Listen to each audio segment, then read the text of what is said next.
당신의 비트코인은 안녕하십니까? 김경수의 크립토투데이 라이브입니다. 네, 안녕하세요. 안녕하세요. 네. 네, 요즘 유커라고 하나요? 중국인 관광객들이요 다시 많이 찾고 있다고 합니다. 네, 저도 요즘에 다시 관광객들이 많이 오셔서 한국을 방문해 주시는 것 때문에 국내 경제가 좀 살아났으면 하는 마음입니다. 네, 그 유커들을 위해서요 안면인식 결제 플랫폼을 면세점에서 운용한다고 해요. 오, 대단하네요. 알리페이 시스템이라고 하는데요. 와, 중국은 페이먼트 부분에서는 정말 대단한 것 같아요. 와, 진짜 장난 아니네요. 안면인식이 우리나라에 도입이 된다니. 중국은 어떻게 보면 이게 일당 독재 체제라서 네. 꽉 막힌 나라라고 보통은 알고들 있잖아요. 그렇죠. 근데 뭔가 하나를 추진할 때 네. 이렇게 해! 라고 하면 이게 공산당이다 보니까 반대를 못 하거든요. 네. 바로 이게 추진이 됩니다. 아마 이 부분에서는 세계 최고일 겁니다. 네. 네, 그럼 10월 29일 주요 경제지표 보시겠습니다. 네. 금은 1g당 56,676.6원으로 전일 대비 0.25% 하락했습니다. 달러화는 1,170.5원으로 0.34% 하락했고요. 위안화는 165.69원으로 0.28% 하락했습니다. 어제 마감한 코스피 지수는 2,093.6포인트로 0.27% 상승 마감되었고요.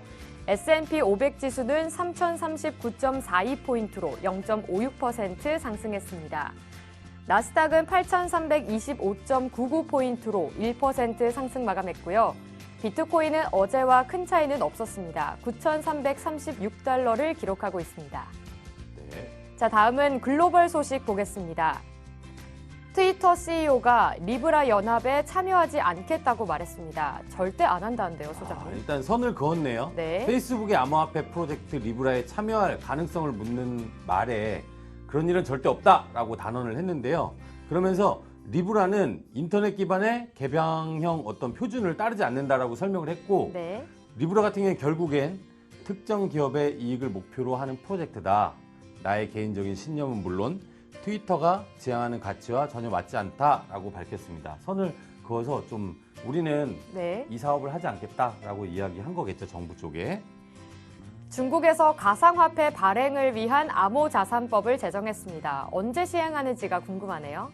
네. 암호자산법 같은 경우에는 내년 1월 1일에 발효를 한다고 합니다. 네. 그리고 또 법안의 취지를 암호자산의 산업의 발전을 돕고 또 사이버 공간과 어떤 정보의 안전을 확보할 목적이라고 이렇게 선을 그었고요. 이야기를 했고 상무위원회에서는 그 시진핑 주석이 블록체인 표준화 연구에 힘을 기울여서 국제적인 발언권과 또 규칙의 제정, 영향력을 높여야 한다고 강조를 했습니다. 그래서 이런 부분에서 네. 블록체인 산업을 중국이 이끌어 가서 우리가 이쪽 시장에서 뒤처지지 말고 리드해 가자 이런 얘기겠죠. 네, 다시 중국 소식인데요. 중국 정부 관계자가 블록체인은 혁명적인 기술이지 암호화폐 투자 목적이 아니다라고 밝혔습니다. 네, 한국에서도 2017년, 2018년에 굉장히 뜨거운 화두였죠. 네. 암호자산, 암호화폐가 블록체인과 별개의 문제인가 아닌가에 대해서 굉장히 의견이 분분하고 아직까지도 그것 때문에 많이 싸우고 있는데 중국도 마찬가지입니다, 지금. 이제 네. 블록체인 기술을 우리가 활용하자. 근데 이건 암호화폐 활용하지 말고 이것만 하자라는 얘기인데요. 중국의 국영미디어 CCTV2에서 진행된 경제 프로그램에서 정부 관계자 중 한 명이 블록체인은 혁명적인 기술이 맞다. 그러나 블록체인의 응용은 암호화폐 투자나 투기 목적은 아니다. 라는 암호화폐 거래자들이 누구든 좀 침착하게 이 시장에 대해서 대응할 것을 요구한다라고 언급을 했습니다. 네, 중국의 발빠른 대응이 부럽기만 한 하루입니다. 네네, 맞죠. 네, 다음은 국내 주요 소식입니다. 중국에 비해서는요, 좀 더딘 한국인데요. 특근법 개정안이 국회 정무위 통과해서 불발됐다고 합니다. 이번에는 왜 통과가 안 됐을까요? 일단 제 생각에는 네. 중국에서 1월 1일 지나고 나서 어떤 가닥이 명확하게 졌을 때 네. 그때 이후에 국내에도 도입이 되지 않을까 싶거든요. 국내는 네네. 지난번에 말씀드린 것처럼 미국이나 중국의 어떤 법안이나 법률 네. 그런 가이드에 따라서 우리나라도 대응을 하기 마련이라서 선진국들의 어떤 사례를 우리나라의 실정에 맞게 좀 개정을 하고 이렇게 하는 게 수순이거든요. 그래서 네. 암호화폐 산업 활성화를 위한 법률이 마련돼 있지 않은 상황에서 어떤 규제에 대한 법률을 먼저 만드는 것은 타당하지 않다라고 반대 의견들이 있었습니다. 그래서 국회 정무위원회 법안심사소위원회에서 특정 금융거래 정보의 보고 및 이용에 관한 법률 줄여서 이게 특근법이거든요. 네. 네, 개정안이 통과되지 못했다는 소식, 안타까운 소식 전하겠습니다. 네, 활성화 법률은 언제 만든다는 말이 있나요? 일단 좀 전에 말씀드린 대로 네. 계속해서 특근법은 지금 많이 다양한 분야에서 논의되고 있고요. 네. 또 블록체인, 한국 블록체인 협회에서도 이 개정안에 대한 의견서를 제출하기도 하고, 그리고 뭐 대한 변호사 협회에도 블록체인 TF팀이 있어서 블록체인 법학회라는 곳이 있습니다. 네. 그래서 각 부처의 뭐 판사님들, 검사님들, 또 국내에 계신 다양한 이쪽 관련된 변호사님들이 모여서 논의도 많이 하고 심도 있게 계속해서 이야기 나누고 있거든요. 근데 뭐가 맞다라고 할 수는 없어요. 그렇죠. 현재는. 네. 그렇기 때문에 중국 아까 말씀드린 대로 어떤 가이드가 나온 시점 이후에 진행이 원활하게 되지 않을까 싶습니다. 네, 우리나라도 진척이 있었으면 합니다. 네. 다음 소식입니다. 내년 블록체인 산업 지원에 예산 150억 원 이상이 투입될 예정입니다. 네, 많이 하네요. 한국인터넷진흥원이 100억 원 이상의 예산을 지원해서 공공기관과 민간에서 활용할 만한 블록체인 서비스 발굴에 나선다고 합니다. 공공시범 사업은 10개 내외로 선정될 예정이고요. 민간 주도의 프로젝트도 3개 과제를 선별할 계획이라고 하네요. 한번 해보실래요? 네, 해보겠습니다. 네. 어떻게 해요? 네. 네, 저도 궁금했던 소식인데요. 네. 암호화폐 거래소의 출금 정지에 반환 청구가요 가능할까라는 이슈에 대한 글입니다. 소장님 가능할까요? 네, 일단 이 내용이 뭐냐면 네. 거래소에서 출금 정지를 해서 네. 고객이 돈을 못 뺄 때 네. 그걸 환불 요청이 법적으로 가능한가에 대한 이야기거든요. 네. 정재욱 변호사님께서 이 반환 청구가 가능한지에 대한 기고문을 내셨어요. 중요한 포인트는 뭐냐면 거래소가 약관에서 어떤 정하지 않은 사유로 출금 정지를 하거나 혹은 출금 정지를 지나치게 장기간 하고 있는 경우에는 이용자가 암호화폐 거래소에 대한 계약을 해지한다라는 의사를 표시하고, 이게 굉장히 중요합니다. 의사를 표시해야 돼요. 네. 달라. 근데 너네가 안 줬잖아. 라고 뭐 내용 증명을 보내거나 그 카톡이나 이런 거 응답한 거 녹음은 안 되는 거구나. 뭐 이런 내용들을 증거를 갖고 있어야 되고요. 네, 네. 현금과 암호화폐 반환을 청구할 수 있다는 게 포인트입니다. 또 이용 약관 규정이 있다고 하더라도 출금 정지 기한이 지나치게 길거나 사유가 이용자에게 지나치게 불리하다라는 경우에는 약관 규제법에 따라서 고객에게 부당하게 불리한 조항에 해당해서 무효를 주장할 수 있습니다. 이외에도 또 거래소가 이용자들의 자금을 빼돌리거나 처음부터 소위의 먹튀라고 하죠. 네. 먹튀 의도로 출금 정지 조치를 취했고 이를 끝내 돌려받지 못했다고 하면 불법 행위로 인한 손해배상 청구도 가능하다고 합니다. 네, 네. 법무법인 주원의 정재욱 변호사님을 찾아가세요. 네, 블록체인 기술 벤처 코인플러그에서 75억 원 규모의 기관 투자를 유치했다는 소식입니다. 와, 코인플러그가 거래소 사업은 조금 지금 거래량이 없어서 좀 잘 안 되는데 네. 지금 뭐 특허도 굉장히 많아요. 이게 세계적으로도 굉장히 유명하거든요. 네. 국내 블록체인 벤처 기업입니다. 코인플러그가 75억 원 규모의 시리즈 B2 후속 투자를 유치했다고 밝혔습니다. 이번 라운드에는 KB 인베스트먼트, 스마일게이트, 인베스트먼트, 미래에셋 벤처 투자 등 총 3개사가 참여를 했다고 합니다. 대단하네요. 다음은 거래소 소식 보겠습니다. 코빗에서 두 번째 저금통 테스트를 진행했네요. 네, 코빗 저금통은 네. 퀴즈와 미션을 완료하면 즉시 암호화폐를 지급하는 서비스인데요. 퀴즈는 암호화폐 상장이나 이벤트, 정책, 코빗과 관련된 다양한 주제로 마련이 되고요. 퀴즈를 풀고 받은 암호화폐는 언제든 원할 때 자신의 자산으로 이동시켜서 거래소에서 거래를 할 수 있게 만드는데, 요새 거래소들이 손님이 없으니까 엄청난 네. 이벤트들이 막 쏟아져 나와요. 그 거래소 담당자들도 머리 막 뽀개질 것 같아요. 네, 그렇죠. 후오비 코리아와 도리도리 유튜버가 1만 XRP 에어드롭을 한다고 합니다. 와, 많은 양인데요. 네, 지금 이것도 그 새로 이벤트를 냈죠. 네. 도리도리가 유튜버인데요. 암호화폐 관련된 유튜버인데 네. 꽤 인기 있는 유튜버입니다. XRP라고 하면 네, 리플이죠. 리플. 네, 리플. 리플인데 리플의 줄임말이에요. XRP.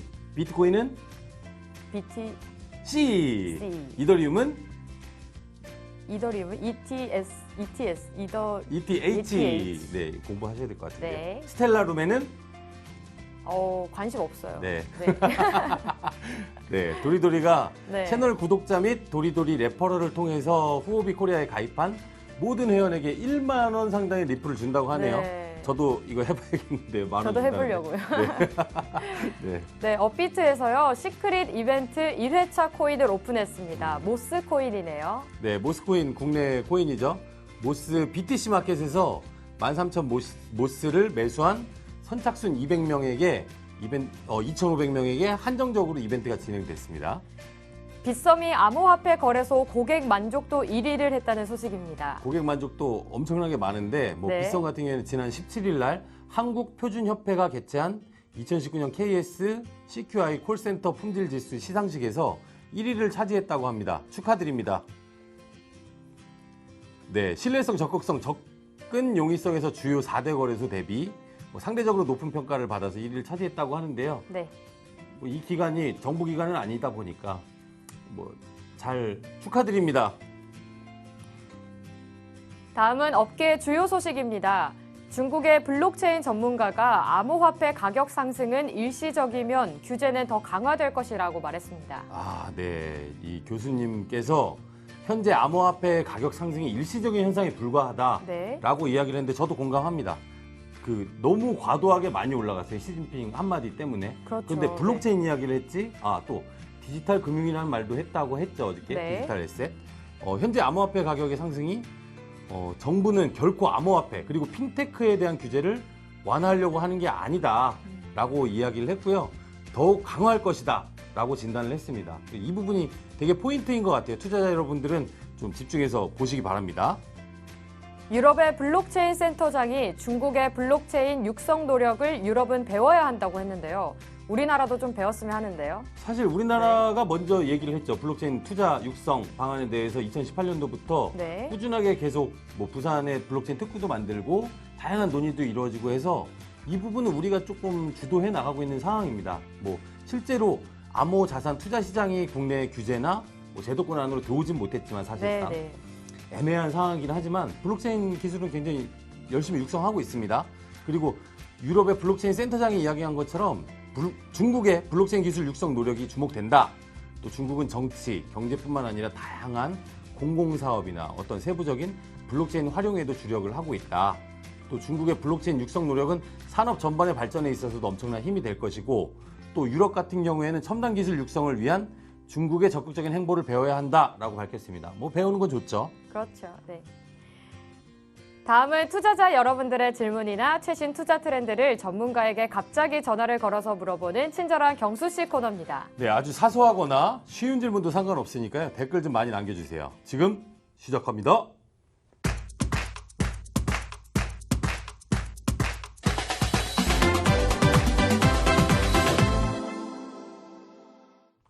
네, 실시간 댓글에요.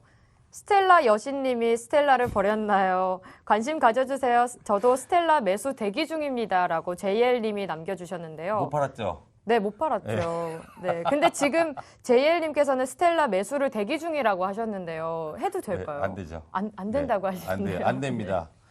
아직 시기가 아니에요. 제 생각에는 네. 시장이 우리나라 규제가 지금 제도권 안으로 아직 들어온 이슈가 없었기 때문에 네. 11월쯤에 지금 규제와 관련된 이슈가 한번 터지면 또 지금 이렇게 올라갔던 거 내려가거든요. 네. 그러니까 좀 조심하시면 좋을 것 같고요. 오늘 전화 연결하실 분이 이쪽 시장에 또 고수님 한 분을 또 모실게요. 네. KWLG라는 채널을 운영하고 있고요. 이원재 네. 대표님이거든요. 지금 오늘 전화한다고 얘기도 안 해놓고 전화. 지금 오픈 채팅방에서 유료 리딩방도 운영하고 계시고 네. 2년 넘게 그걸 잘 하고 계셨다 그러면 굉장히 잘 맞추고. 아이고, 안녕하십니까? 네, 아침부터 죄송합니다. 제가 그때 말씀드린 것처럼 크립토 투데이 진행하고 있거든요. 네, 대표님. 네, 안녕하세요. 네, 안녕하세요. 네, 대표님 혹시 네네. K-웨일즈가 무엇일까요? 저희 회사 소개요. 네. 짧게.